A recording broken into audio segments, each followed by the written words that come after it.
ભાવનગર મહાનગરપાલિકાના રોડ વિભાગમાં ચાલતી લોલમ લોલનો પર્દાફાશ। પ્રભુદાસ તળાવ વિસ્તારમાં રોડ કામગીરીમાં ભ્રષ્ટાચાર થયો હોવાનો તપાસમાં ખુલાસો। TV9ના અહેવાલ બાદ સ્ટેન્ડિંગ કમિટીના ચેરમેન અને ઓડિટ વિભાગે કરી છે તપાસ। કંપનીએ મોકલેલા 7 ટ્રકમાં 14 ટન ડામર ઓછું હોવાનું ખુલ્યું।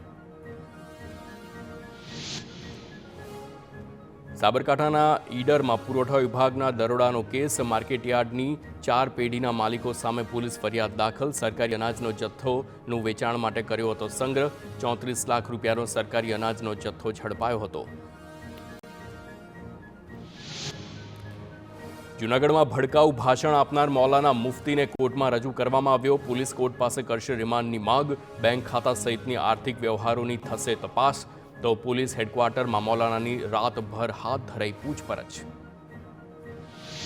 अमरेलीना बाबरा में कुणंकी गाम में पवनचक्की कंपनी जो हुकमी विंड फार्म कंपनी आड़ेधड़ खोदकाम करी खेती ने नुकसान पहुंचाड़ती होवानो आरोप। कोटड़ा पीठावाड़ी सिंचाईनी पाणीनी केनाल तोड़ी नाख्यानो पण आक्षेप छे।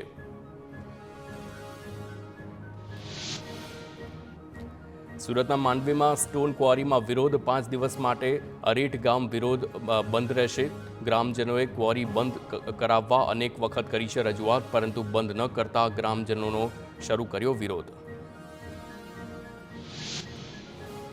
अमदावाद मनपाનું વર્ષ 2024-25નું બજેટ રજૂ। 12,262.83 કરોડનું બજેટ મનપાએ રજૂ કર્યું છે। સ્ટેન્ડિંગ કમિટીના ચેરમેન દેવાંગ દાણીએ રજૂ કર્યું છે બજેટ। ડ્રાફ્ટ બજેટમાં 1,461.83 કરોડનો વધારો કરવામાં આવ્યો। કમિશનરે 1,08,01 કરોડનું ડ્રાફ્ટ બજેટ રજૂ કર્યું। ધોરાજીના સુપેડી ગામમાં મુરલી મનોહર મંદિરમાં ધ્વજારોહણ અને અન્ન ક્ષેત્ર બંધ। હિન્દુ સમાજમાં રોષની લાગણી। તાત્કાલિક સરકારી કમિટી રદ કરીને સાધુ સંતોની સમિતિ ચાલુ રાખવાની માંગ કરી। ધોરાજી ઉપલેટા સહિતના વિસ્તારના શ્રદ્ધાળુઓએ મામલતદાર કચેરીએ વિરોધ કરી આવેદન પાઠવ્યું। પંચમહાલના ગોધરામાં પાલિકાના શોપિંગ સેન્ટરમાં નવા ભાડા ભરવાનો આજે અંતિમ દિવસ। પાલિકા હસ્તકની 500થી વધારે દુકાનોના વધાર્યા હતા ભાડા। વિરોધ પછી પણ પાલિકાએ ભાડા ભરવાની આપી હતી નોટિસ। ભાડા ન ભર્યા તો દુકાનોને કરાશે સીલ। બનાસકાંઠાના વડગામના કરમાવદ તળાવનો વિવાદ। ખેડૂત પ્રતિનિધિ મંડળ જિલ્લા ભાજપ પ્રમુખ સાથે આજે થશે ગાંધીનગર।